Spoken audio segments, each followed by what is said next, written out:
Hello, everyone. Welcome to the last event of SOGI UBC's Transformative Education Speaker Series. Nilse Kwenosumilwitiwak Newanotoka Daniel Gallardo.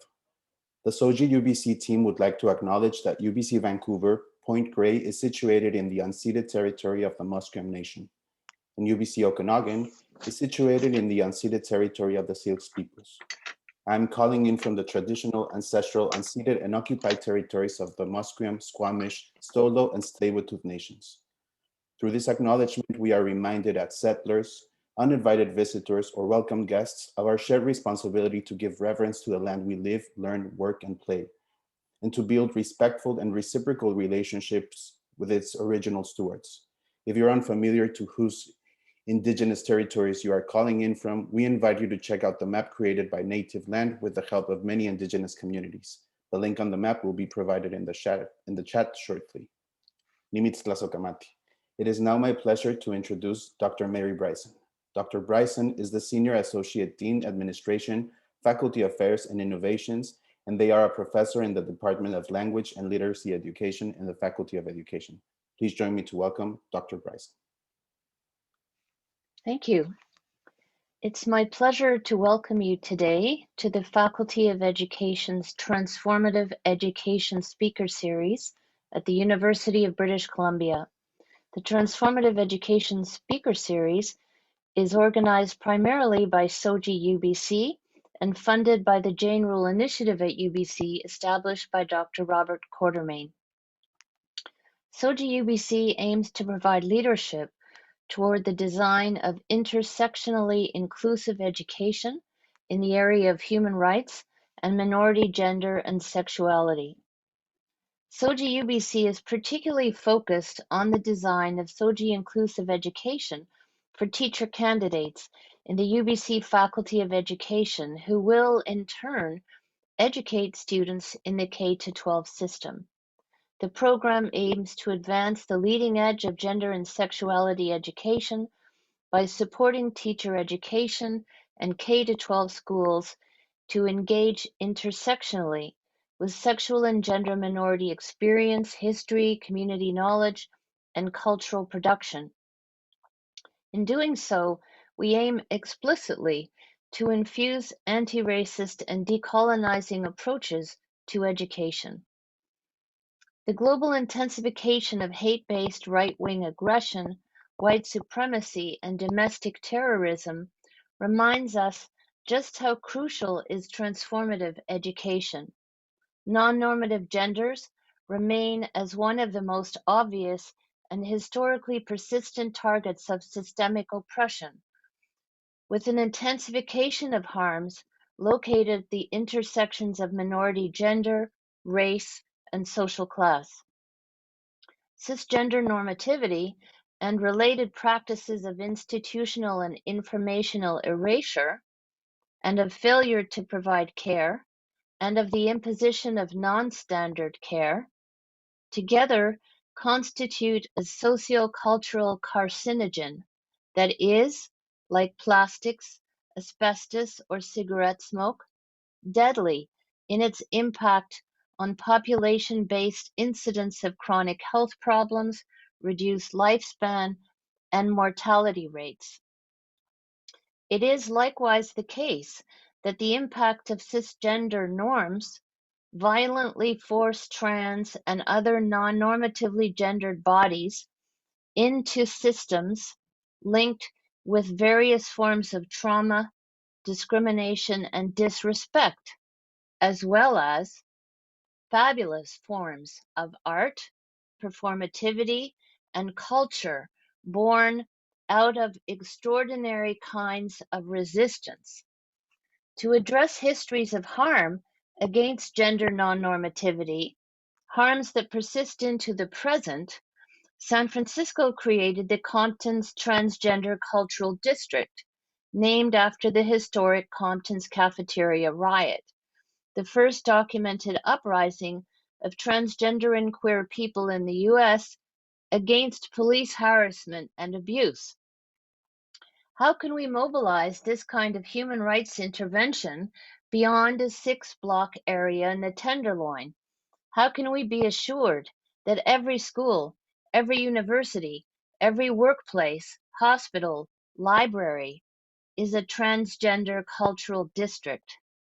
The Transformative Education Public Series undertakes to decolonize in these zones of under-interrogated norms and to engage with cutting-edge and leading scholars, activists, and artists working at the nexus of gender and sexuality, anti-racism, and Indigenous resurgence.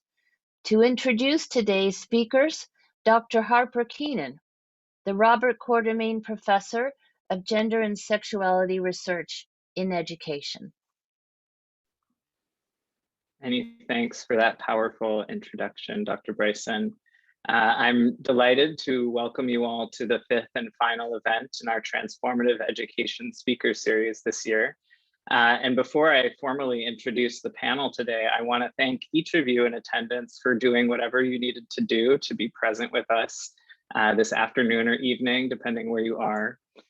Sincere thanks to Danielle Gallardo-Zamora and Dr. Lori McIntosh, who both managed the logistical coordination for this event, as well as to the Dean's Office, the Office of Indigenous Education, and the Teacher Education Office for their very enthusiastic support and sponsorship of this speaker series.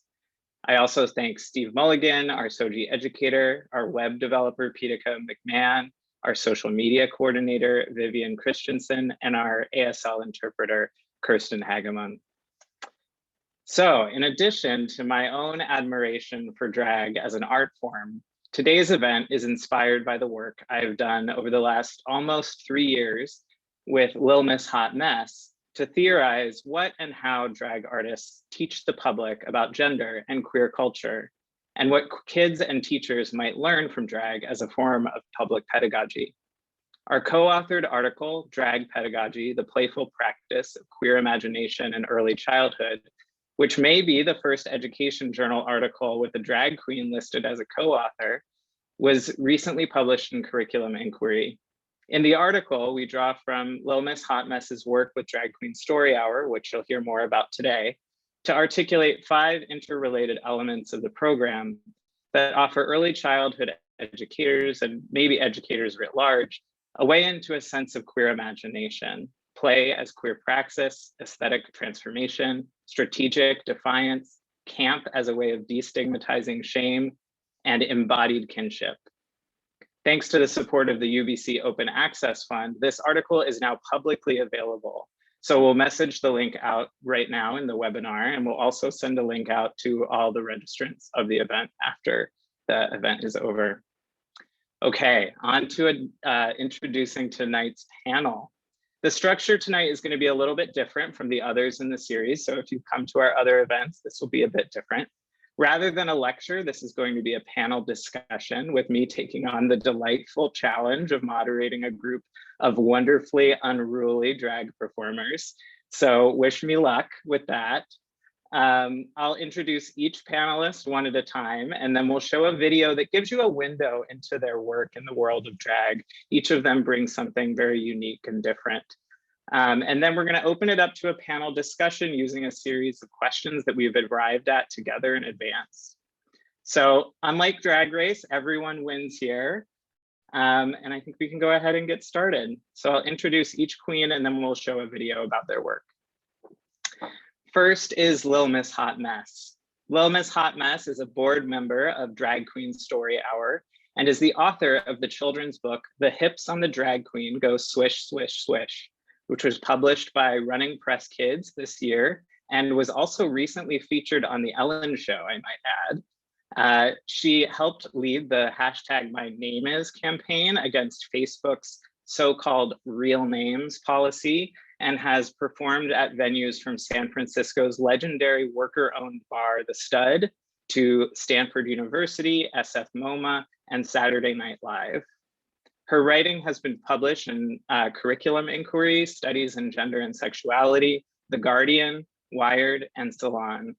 By day, she's a PhD student at New York University, where she conducts research and teaches on digital media, surveillance, and media arts. So let's see her video.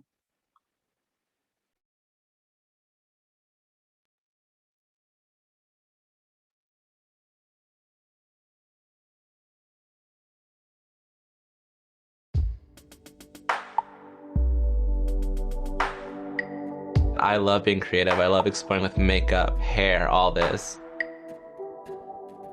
It's a long process, but it definitely pays off. There's something rebellious about being a cis man and getting dolled up, putting on a wig, walking in the streets and going to my gigs and taking over the space. I think kids don't always know what to make of us.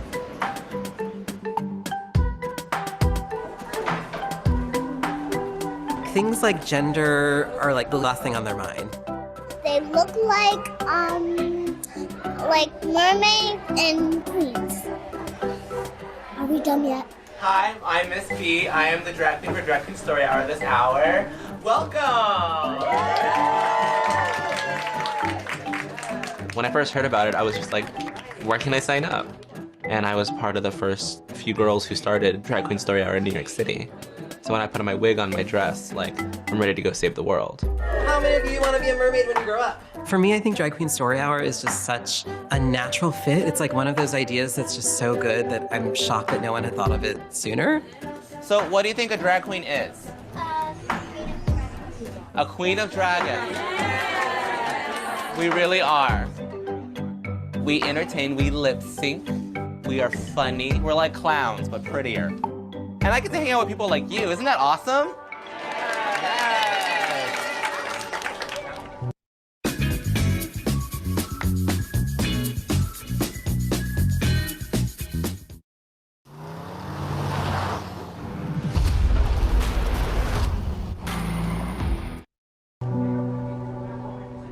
Story time at a Brooklyn public library prompting a protest this morning, and it's who is reading to those children is what parents are upset about. We have a drag queen, which is a man dressed as a woman, coming to read to children, not about Cat in the Hat, about gender fluidity.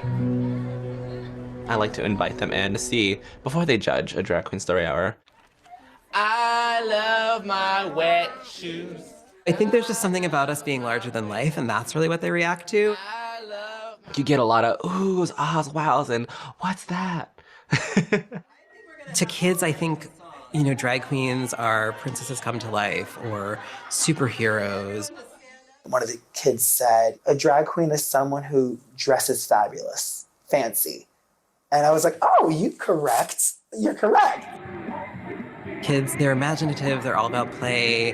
They haven't been baked into, you know, society's norms and expectations. So I think to them, things like being fluid with their identities comes really naturally. They're setting a great example as being different, and there's nothing wrong with that.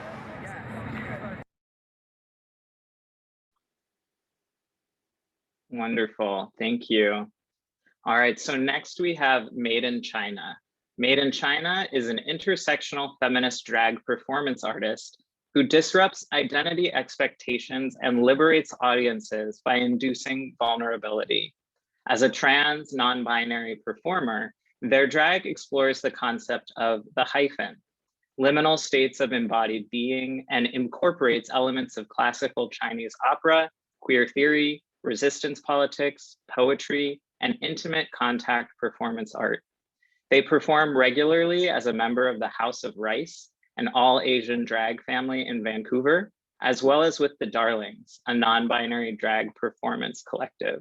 So we'll see their video now.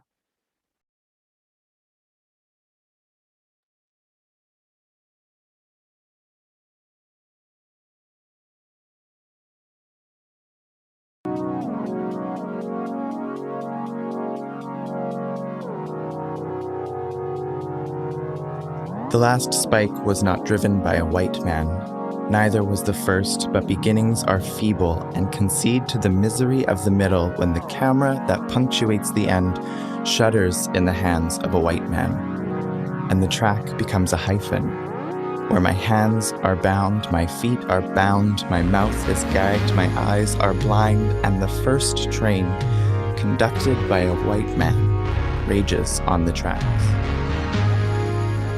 The legacy of my forefathers lies in track laid coast to coast, so I travel station to station, searching for bones blasted into mountainside, blood, bleached white, thick with silence, complicit in my own unraveling. Repatriated on the iron hyphen.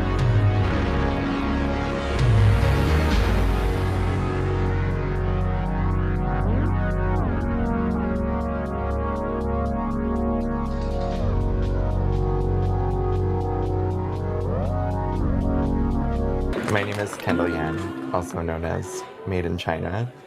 I'm an intersectional feminist drag queen. Yeah, she started out as kind of like a punk rock riot girl, I guess. A lot of like Susie Sue, Pussy Riot, that kind of stuff. And like far more campy. And then just as she's been evolving and changing, the aesthetic is like quite a bit alien. And I think that ties into like the idea of being like raced, and even just like using that language of being like an alien because of colonialism. We get it. You love puns. Yeah. When I do drag, it's usually in a club setting. So to me, those spaces are like, you're a bunch of people packed into this usually smaller-ish room. It's hot, sweaty, people are dancing, you're watching the show. You're so close together, it's so intimate, but you rarely have like an actual intimate moment with someone. So with as many people as possible in the like 3 to 5 minute time frame that I have, I like to really like hone in on someone individually. Yeah, I think there's something like really valuable about having that human connection. I think it can save someone's day.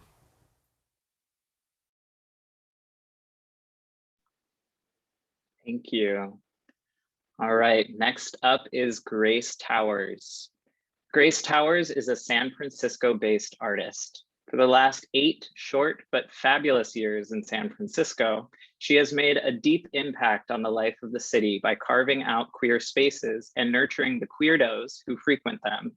She has graced the city with her signature Sabor Latino, innumerable commanding performances, generous philanthropic endeavors, transformative mentorship programs with organizations like Queens of the Castro, and her legendary gender-bending style.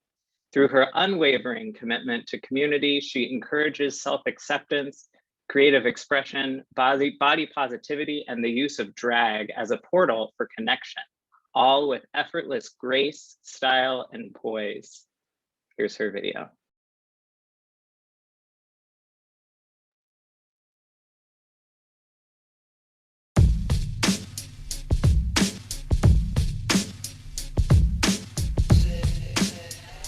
Dragtivism, the youth mentorship program that I co-created with Rexy, was a huge success. It started as survival.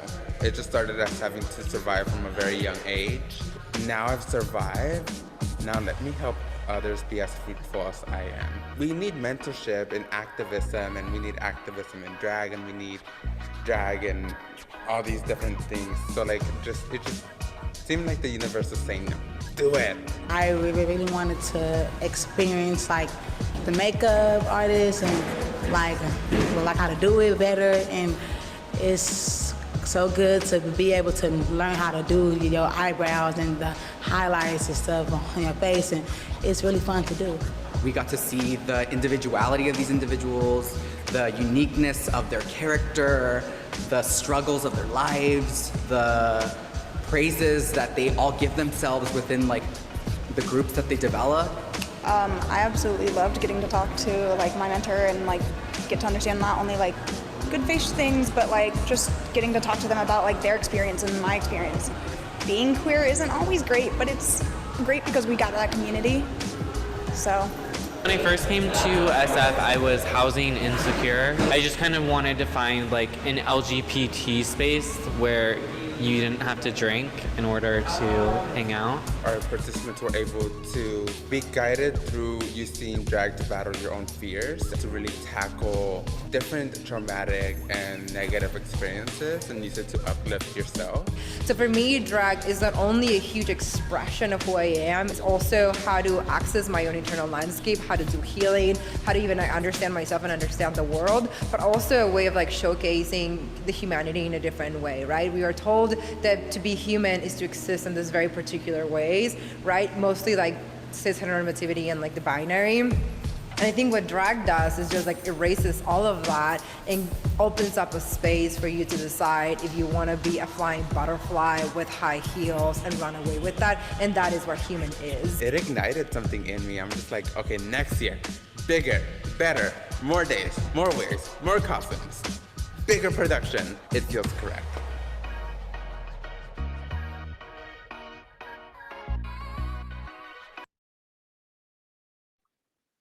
Wonderful. Thank you so much. So now we have a little bit of a sense for what each of these artists are bringing with them here today. And now we get to be in conversation. So just to start off, first, thank you all so much for making time, for being here. I'm so excited for what the world of education can learn from each of you as educators. I want to start with just the question about how did you learn about drag? Who were your teachers? What was your process of learning like? Lil Miss Hot Mess, would you mind starting us off? Sure, thanks so much for having us. I think that I first became aware of drag through a lot of the sort of bad representations of drag, through, the sort of problematic cross-dressers in movies and TV and all those sorts of things. And, I think like many queer kids, and it was something that I was just drawn to, and I knew that I wanted to do it, and I knew that I wanted to participate in it. And I always had that sort of sense of wanting to play with gender and to perform and to combine those things. But it wasn't until I moved to San Francisco and, really started going out and seeing the world of drag there that I knew that this was something that I really wanted to immerse myself in.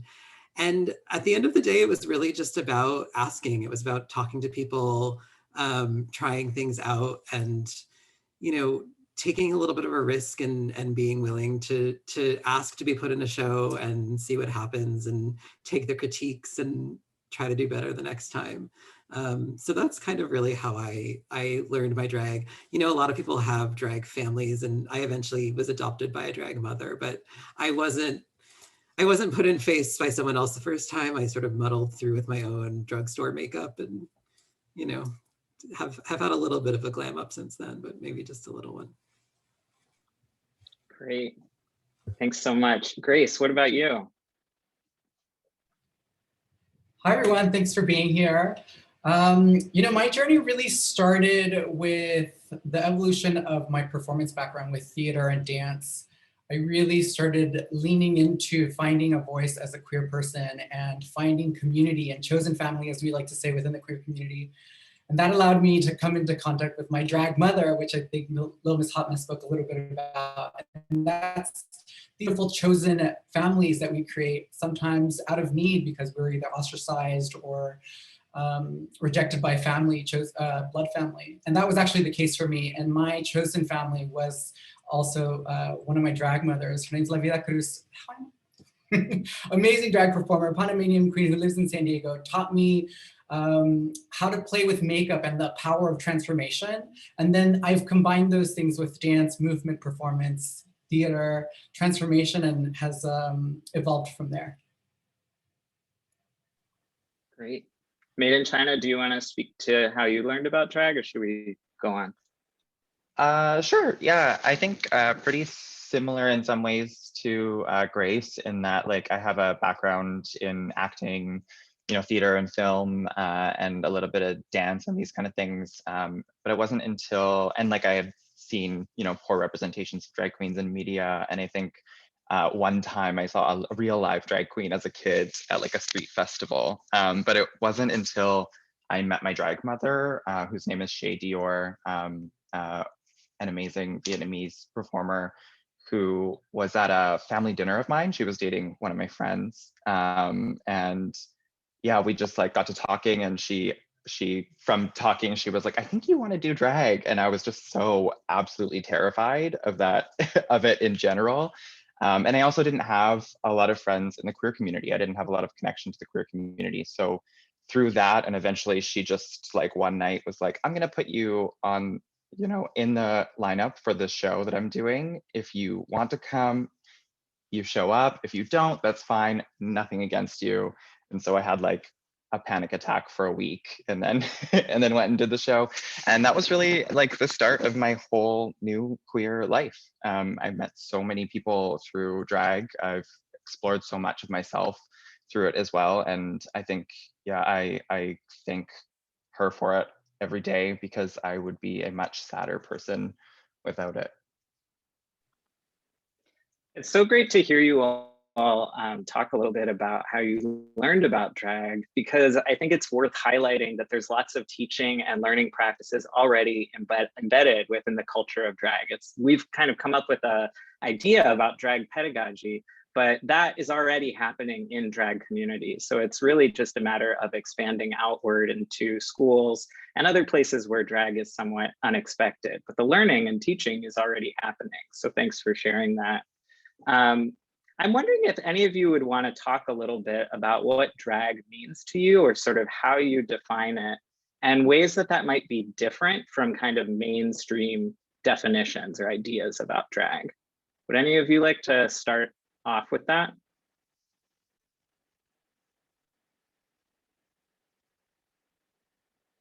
Sure, I'll start. I'll just say that, you know, I think that often there's kind of an idea that drag is about sort of switching genders. It's about going from one thing to another. And to me, that, you know, that's true for some people, but I think in some ways that's the most boring part of drag. I think drag is about kind of tweaking and extending and expanding and playing with all sorts of different notions of gender, whether that's high femininity, whether that's masculinity, whether it's some form of androgyny, you know, something that we don't even have the language for. And so for me, drag is really more about those choices of how do we sort of challenge the status quo? How do we take things that exist in dominant culture and reclaim them as our own? How do we take those things and you know, give them a little bit of a twist, or sort of poke at them and deflate them and sort of pull out their ideology and, you know, hold a little bit of a mirror back up to the world and say, this is what you think it is, but here's where it really is. Great. Grace, did you want to add to that?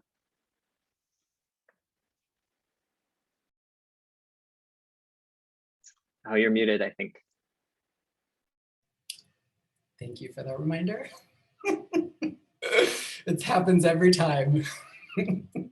Just reminding everybody who's speaking today.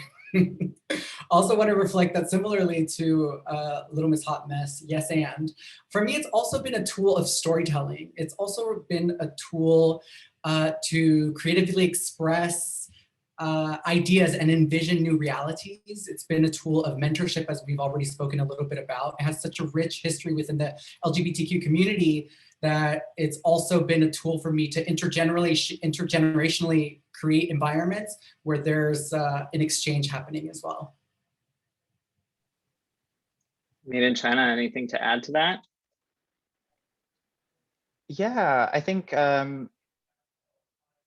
sort of yes and is that it's also a mode of communication for our community to discuss, you know, what's going on in the world, what's happening, what are the issues that are important to us, and that's a lot of where the activism of drag comes into play. When we host shows to raise money for fundraisers, you know, that are supporting immigrant families, refugees coming to Canada, or, you know, et cetera, et cetera. I think in a lot of ways, we share so much of ourselves with each other through drag, like in a bar or in a gymnasium or wherever. It's like it's a very, very effective tool for kind of sharing those narratives and doing something about them. Thanks, y'all. I jump in quickly. Oh, go ahead. Yeah, please. Well, just to yes and that again, I think that There's also a way too in which drag is often about kind of finding an authenticity that exceeds the everyday, right? That like we have to put on all of this makeup, we have to go to these great lengths to really get at that kernel of the truth that exists in the world or exists in a certain situation, which is part of the relationships. It's part of that storytelling, and it's part of the magic, I think, of drag, is really being able to take something and amplify it so big that we can really see what's at the heart of it. Thanks for that. You know, when I started having conversations with Lil Miss Hot Mess and started learning more about the world of drag as kind of a pedagogical practice or thinking with that idea, I came to understand drag as just being so much more complex as an art form than I ever could have imagined as kind of an outsider to drag culture. I've seen lots of drag performances over the years, but I haven't really been part of that kind of cultural production. And so I think that's really important for our audience to know just how rich drag culture is, how old it is, and how much there is to learn about it for kids in schools, but also within queer and trans and two-spirit communities as well. I'm interested if we could talk a little bit about how drag uses art to challenge the status quo. We've sort of begun that conversation already, but Maiden China, I'm wondering if you can start us off with some ideas about that. Yeah, absolutely. I mean, we've been talking about it a little bit and seeing some of it in the videos, but I think you know, drag challenges the status quo in many ways. I think the most obvious and most broad way is through gender play, and you know, play, using that word specifically because drag opens up all of these possibilities about gender and about identity, and it's fun, and so it like it makes this like lightness around something that can be, you know, very traumatizing for a lot of people. And in doing that, sort of breaks down these boundaries and these barriers that heteronormativity puts on us to say that we need to be these certain ways. Yeah, that fluidity of being that drag exposes is so powerful, and it also speaks to the absurdity of life and the realities that we face in our everyday. And then, yeah, I think building on that, challenging the status quo in the types of stories that drag tells. A lot of performers, including myself, use drag to tell stories from our intersections that we don't normally see in popular media. So, you know, for myself, like a trans performer telling stories about trans experience is so powerful. You know, there's nothing more upsetting than watching James Corden play gay or Scarlett Johansson play Japanese. It's like, it's so important to have characters who understand what those experiences are about, and what the like what Lil Miss Hot Mess was saying, the kernel of truth in those narratives. I think that's very powerful. And then it's also entertaining, which is, you know, engaging for people. And I think people learn a lot better when they're engaged. Yeah, there seems like there's really something that's quite disarming about coming at these very complex themes through the vehicle of play. And that is so different than the kinds of gender 101 trainings or trainings on violence experienced by LGBTQ2S communities, et cetera, where you're just kind of sitting frozen, listening to a deluge of information that can feel really overwhelming. And it sounds to me like there's really a way that play can be quite freeing from some of the trauma, as you're talking about, that's associated with living in the world with being in a queer, trans, or two-spirit body. Anyone else want to speak to this question?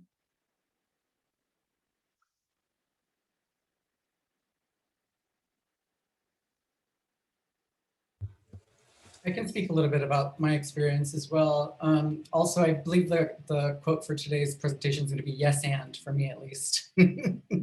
Adding upon what Maiden China has just spoken about, I think about the performances that I see on stage. I think about when I leave a performance space where drag performers have really brought issues to the stage that in some ways can't be reflected in vocabulary or in, I mean, I find myself thinking, wow, that took 5 minutes, and I'm going home thinking about how I show up tomorrow morning, and how I'm gonna walk to the BART station, and how I walked off stage, and how those correlate and find intersections, right?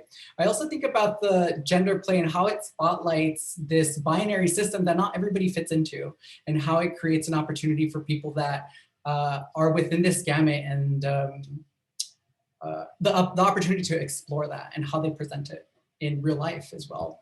I also think about the entertainment aspect and how that sometimes feels like the most joyous, the most, it could be based on absurdity, it could be based on kinship, but this joy sometimes feels like the most radical thing that marginalized people can engage in. Yeah, I'll just echo everything that everyone has said so far. And, you know, I think we live in a world, not to get too general, but I think we do live in a world that's so much about restriction. It's about putting ourselves in boxes and restricting ourselves to binaries and, you know, doing things a certain way, using certain language, et cetera, et cetera. And I think that drag, you know, on a fundamental level, just kind of explodes so much of that, right? It really opens up these spaces of possibility to be a little bit messy, to be one thing one moment and be something else the next moment, to not be afraid of sort of like multiplicity and change and things having different meanings in different contexts. And it's not like, oh, you know, misinformation or like some terrible thing, but it can be about having complexity in the world. And that exists across identities, that exists across, you know, different types of political moments. But I think drag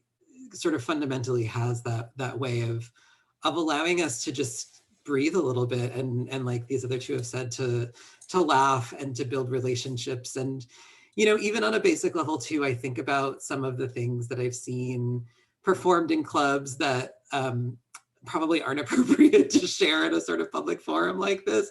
But, you know, I think about times when I've gone home to my biological family, and which is like very kind of straight and narrow and white middle class, and like just to think about the paucity of their lives in some ways, and the things that they're lacking by not having this element of play and joy and the kind of freedom that drag brings in, even if it is just for a night in a club, or, you know, just that one night a week or whatever. It really, it's hard to describe, but there is this very embodied, I think, freedom in those spaces. Thank you. That's such a beautiful description of what drag can be between the three of you. Thank you. I think that's a great segue to starting to think about drag and young people. So maybe starting with Grace, can you tell us about your work with young people and what drag offers them as a form of education? Yeah, I think this would be a great time, maybe, Danielle, if you are able to maybe share some of the photos from our project at Mission High School. I'm also the director of programming for Queens of the Castro, and Queens of the Castro is a nonprofit based out of Bay who usually provides scholarships for LGBT youth, and we do all this fundraising through drag. And some of these photos that you're looking at are from a program that we do when we partner with the GSA, the Gender and Sexuality Alliance at Mission High School. And we bring a panel, a crew of performing artists that are professional artists, then partnered with youth, the GSA, to put on a full school assembly that is really transformative. It creates an opportunity for LGBTQ youth and allies alike to exchange personal narratives about their experience at school, to observe, acknowledge, and strategize against bullying and creating safer spaces. And safer spaces being also leading into evolution for braver spaces where boundaries are acknowledged and you understand that you may be triggered, or you may be having to address microaggressions and how to move through those spaces. Some of these photos, you see people coming in and doing, speaking specifically about their experience coming out, or leaning in, as we're liking to shift that vocabulary as well, and learning about what their experience is within the school in the context of students' experience and the consequence of those experiences, right? We also love seeing these presentations include teachers. We also transform the principal and vice principal into drag, and that really creates a space of play and creates a space where people of LGBTQ communities are felt like they're seen. They feel like they are, their chosen identities are being respected as well. And there's also this really beautiful kinship that is produced when folks are partnered with mentors and we're able to speak about the experiences at home. Some folks not necessarily feeling safe and or able to express either their gender identity or sexuality at home. So school really becoming the place where they engage and evolve or inform these intersections of their identity. I'm thinking about the things that not only youth are gaining from these experiences, but the gains on the mentors side, where we're understanding and really exploring how youth are redefining gender and identity and the conversations that are happening, which is really powerful as well. We think about how drag lends a portal for performance and development. We speak about the lyrics that we're listening to. It goes into the topics that people are passionate about and want to express through art that may have a deeper or easier connection with folks rather than having a conversation, which isn't always accessible to people, whether it be because of communication styles, diverse backgrounds, or even just making time to have these conversations. These assemblies end up being a really powerful show and expression of these deeper conversations that are happening within the GSA, for example, and are expanded into a big school environment where we're able to address larger scale. Thanks so much. Yeah, I think we were just talking about this a little bit earlier, but it's interesting, right? We see now many schools across North America have policies in place that allow, protections for LGBTQ people. But what we see less is sort of queer culture in schools or queer culture with young people being really welcomed, like queer art forms, et cetera. Trans literature, et cetera. So I'm curious, Lil Miss Hot Mess, if you can talk through, some of what Drag Queen Story Hour does and what that offers to young children as a form of pedagogy. Yeah, I mean, so for anyone who's not familiar with Story Hour, you got a little taste of it in that video at the beginning. But we are what we sound like. We're drag queens, drag kings, other performers who go into libraries and schools and bookstores and online and anywhere that will have us to read to kids. And so I think on the surface level, we often read books that are about difference, about multiculturalism, about gender and sexuality in very kid-friendly ways. Sometimes about things like bullying or dealing with social interactions and those types of things. And so I think kids can learn a lot from that. And I think a lot of that literature is finding its way into schools and libraries, even without the help of Drag Queen Story Hour. But I think what really makes Drag Queen Story Hour special is just what you're saying. It is that bringing of a little bit of a taste of queer culture into classrooms or into libraries. It's having, this fabulous larger than life persona who's covered in sequins and a giant wig and glitter and, tall shoes and all these things that are, visually and sensorially stimulating and attention grabbing and the kind of thing where you can't look away and you're just sort of enchanted and enamored by this figure and want to know more about who they are and where they come from and how they got that way and what they like to do and all these sorts of things. And so I think in that way, that's what excites me the most about a program like Drag Queen Story Hour is that it, even just by walking into the room, I think we're able to sort of pique children's curiosity and get them asking questions and hopefully ask questions alongside them about some of these topics that we're talking about.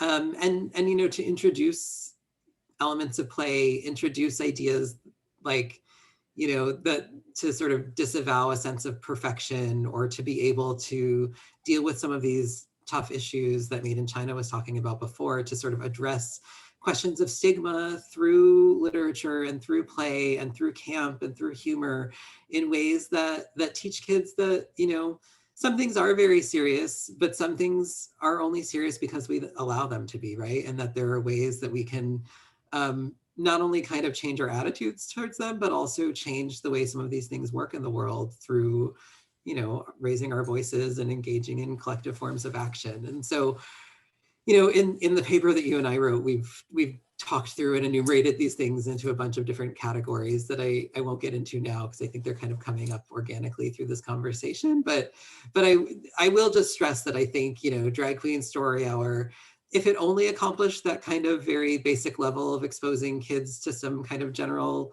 gender and LGBTQ, et cetera, topics, that would be great. But I do think that we really do more. I do think that we, you know, help kids read between the lines, which is one of those things that drag really does best. Thank you so much. I'm wondering, because I know we have lots of educators and practicing teachers in the audience. Lil Miss Hot Mess, if you could talk a little bit about this idea of strategic defiance and how it differs from a traditional approach to classroom management and sort of how drag queens manage hecklers, et cetera. Yeah, so this is one thing that we talk about in the article, you know, that like often the role of the teacher is sort of expected to be, you know, a controller, the one who sort of keeps order in the classroom, who doles out discipline when it's needed. And that often the things that kids sort of get in trouble for or get called out for are forms of curiosity or sort of genuine questions of wanting to know why something is the way it is, or just wanting to participate and not necessarily knowing how to put that energy into the classroom. And I do think that that is very similar to the energy that drag performers often get at shows from hecklers.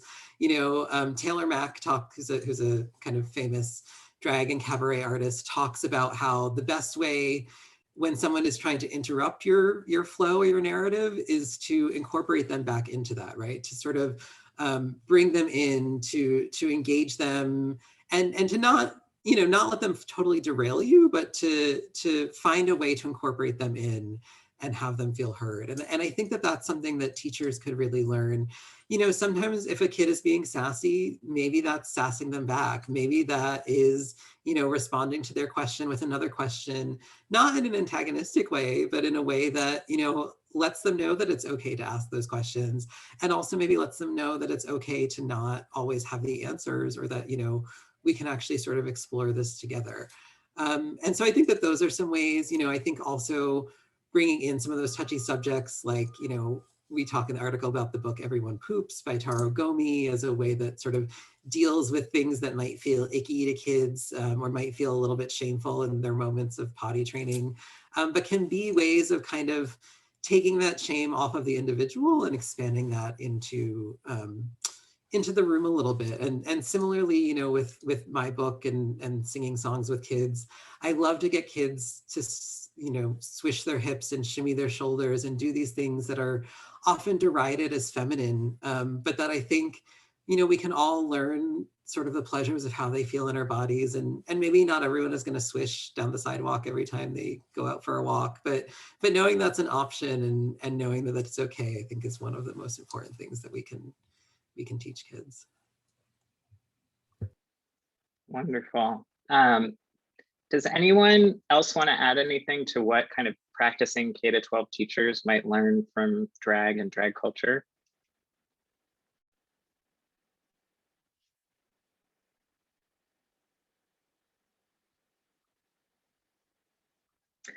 Maybe we can go to the next question, which is, what does drag, or specifically your drag, have to teach the broader public?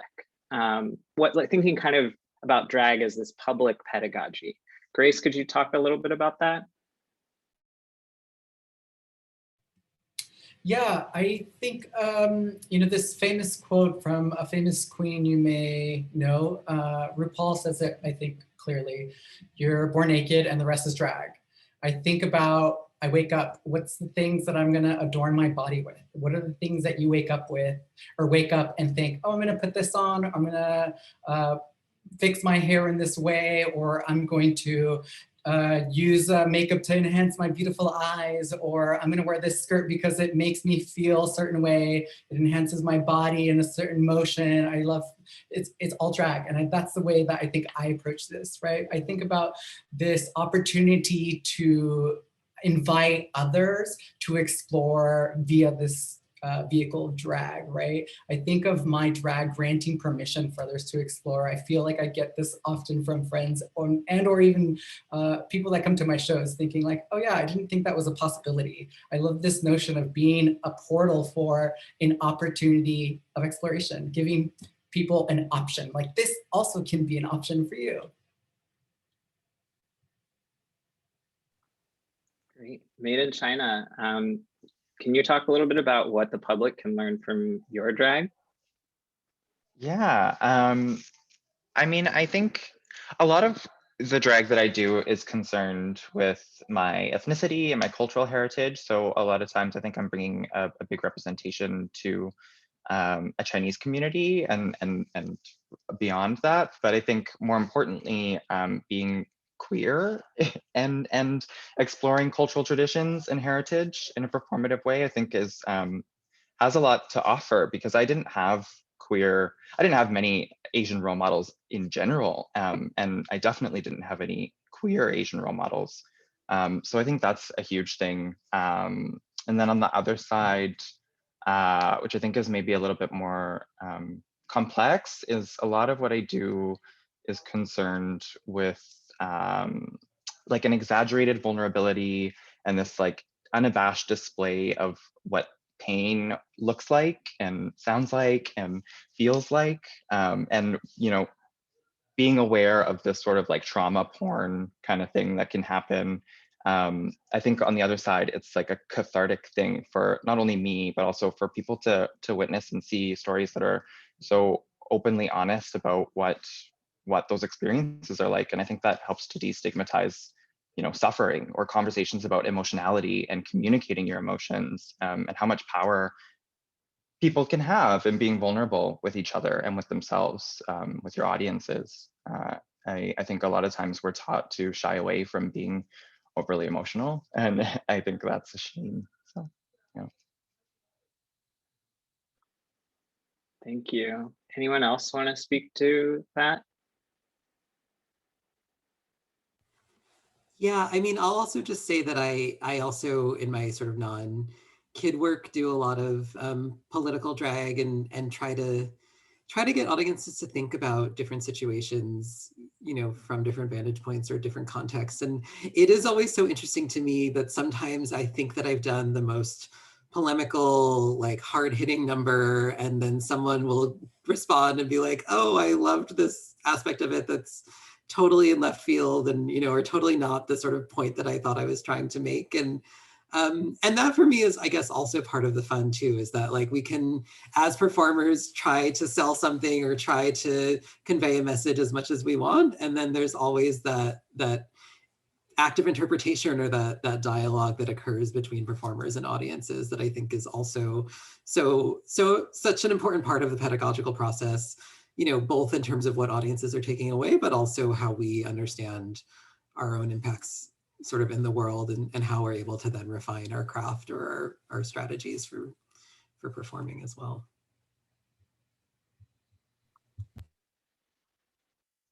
Grace, do you want to comment on that one? Yes, yeah, you know, I'm thinking again about performance and the transformations that happen to me. It's such a seeded, fertile space for me to really reshape, question, inquire, or rename the social norms, you know, the things that are expected. And again, para todos los que hablan español o alguna otra lengua, if you speak multiple languages, I oftentimes think or say, I find myself speaking in the opposite language that I'm thinking. In conversation, I'm like, words fail me often, and creative practice and process and exploration of that somehow bring clarity for me. Thank you. I think we actually have a little bit of time for a couple of audience questions, which we've never actually done before. So I'm gonna go ahead and start with one, and we'll see if we have enough time for another. And I think Maiden China, you may be a good person to start us off with this question. So this person asks, Lil Miss Hot Mess mentioned some of the space we don't have words for yet. And I wonder if there are words evolving, for example, for non-binary drag and two-spirit drag, for example, where performances of gender that might be seeking to expand space that's not best defined as queen or king. So thinking about drag beyond queens and kings. Any thoughts on that topic, Maiden China, that you might want to share? Yeah, I mean, immediately my brain goes to my dear friend and co-conspirator Rose Butch, who is this incredible performer here in Vancouver. They are non-binary, and they, as far as I know, they coined the term drag thing. So it's like, I'm not a queen, I'm not a king, I'm a drag thing. And it's like, the first time I heard that was just like this huge, like expanding sound movement in my brain, like how fantastic, because, you know, then you're taking this pressure off of having to, you know, play with gender by playing with gender. Do you know what I mean? Like it's sort of this like even further, like this weird experience where, yeah, of course you can be a thing. And also, you know, I've heard some people, I've used that term and they've been like, thing, isn't that kind of offensive or derogatory to call someone a thing? But, you know, it's also in the ways that we reclaim language for ourselves and own that power in that. So yeah, I think that's like a really, really like encompassing term, drag thing. Yeah. Anyone else want to speak to that question? I'll just say, I mean, I saw there's also another question that came in sort of about drag kings and the role of that in drag culture. And yeah, I think that drag queens sort of tend to hog the spotlight a little bit, and it would be nice to see more of that. But I also do think that we're in a moment where drag really is expanding, and where, you know, like I was saying before, it's not just about going from one thing to another, but that like there really is room for so many different people to participate and to transform their own different flavors of drag, you know, into different personas or different expressions. I think within drag king communities, and I forgot to say at the beginning that drag king cultures are actually sort of where I stepped into drag myself in the beginning. And so I feel a great affinity with those communities. That like, there's also kind of this convergence where I feel like drag king culture now is like all about makeup and glam in a way that has always sort of been there, but is really kind of being highlighted. And I think driving a lot of that energy into more mainstream forms of drag, whether that's on TV or in clubs or whatnot. So I do think that there's kind of this exciting moment where drag itself is really being exploded into a bunch of different things. I think maybe just to wrap up, there's a couple of questions coming in about, you know, how can I bring drag pedagogy into my school where I work? So I wonder if Grace and Lil Miss Hot Mess might speak to that. We're also getting a couple of questions about people who say that they've had administrators say no to this, or they're experiencing pushback. So in your answer, maybe if you can speak a little bit to how to go about facing pushback, that would be great. And then I think we'll wrap up. Yeah, I would like to share that this has been a tool of intergenerational exchange, because we've partnered with amazing organizations like the GSA Network. I think they've been a big tool in how we come into schools and create these spaces for conversation. I also think it's been really important to get the validation from people that you look up to if you're in the LGBTQ community and be in these schools, and to recognize that you are feeling seen, respected, and appreciated, and really reflected in some ways when you're seeing an all-school assembly, and not only are there 17 youth that you know are out or allies, but there's 12 teachers, and there's a principal, and there's a vice principal. That sends a message. It really does send a message. And you know, I don't necessarily quite have the words for that just yet, but I know and sense and feel it in the way that we engage with youth, that sends a powerful message. And another thing that, you know, I think there's, not only is the message being sent, but just statistically, rates for dropout rates for LGBTQ youth, suicide rates. These are all important factors to consider, and a lot of this comes from either lacking being reflected in your communities or just lacking community, period. And I think this is a great place to start. Yeah, I mean, I agree with everything that Grace said, and I think it's 2021, right? Like queer and trans and other folks we're here, we're everywhere, we're in your libraries and schools, whether we're in drag or not. And I think it's time to demand our place there, and it's time to demand our inclusion and to